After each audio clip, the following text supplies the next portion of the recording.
বন্ধুরা আজকে বানাবো মোমো। একদম দোকানের চেয়ে ভালো মোমো কিন্তু বাড়িতে। এরকম মোমো কিন্তু আপনি দোকানেও খুঁজে পাবেন না। দিয়ে কেটে নিয়েছি একটু বাঁধাকপি, চপারে করেই কেটেছি, সাথে নিয়ে নিলাম একটু পেঁয়াজ। আর বোনলেস চিকেনটা আমি আর একটু ছোটো ছোটো মিহি করে কেটে নিলাম, কিমা বানিয়ে নিলাম। কড়াই বসিয়ে দিয়েছি, সামান্য দিয়ে দিলাম তেল, এরপরে দিয়ে দেবো কিমাগুলো। দিয়ে দিলাম বাঁধাকপি একদম কুচো কুচো করে কেটে নিয়েছি, দিয়ে দিলাম নুন আর দিয়ে দিলাম একটু গোলমরিচ, দিয়ে ভালো করে ভেজে নেব। আর দিয়ে দেবো একটু সয়া সস।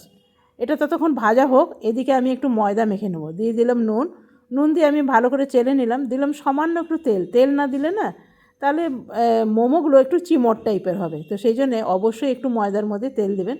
তো এটা আমার হয়ে গেছে, এটা ততক্ষণ ঠান্ডা হোক। আর এর মধ্যে আমি একটু তেল ব্রাশ করে নিলাম। এরপরে ছোটো ছোটো লুচির মতন বানিয়ে নেব।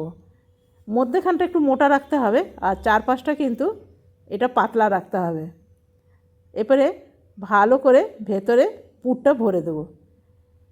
এটা মন পছন্দ, আপনি এর শেপ দিতে পারেন, তবে আমার এই শেপটাই সহজ মনে হয় এবং ভালো মনে হয়। এই যে এটা তো আমার অনেকগুলো বানানো হয়ে গেছে, আমি দুটো তিনটে শেপে এটা বানিয়েছি। তো দেখুন অনেকগুলোই হয়ে গেছে। এরপরে উপর থেকে একটু বাটার ব্রাশ করে দেবো। এই যে উপর থেকে একটু বাটার দিয়ে দিলাম, আর দিলাম একটু চিলি ফ্লেক্স, অরেগানো, আর দিলাম একটু ড্রাই গার্লিক চাটনি। আর যেটা দিতে হবে সেটা হলো চিজ। আমার কাছে চিজ স্লাইস ছিল, তাই একটু দিয়ে দিলাম।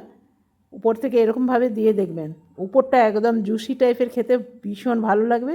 তো চলুন বন্ধুরা, কেমন লাগলো, ভালো লাগলে বাড়িতে এরকম তৈরি করুন।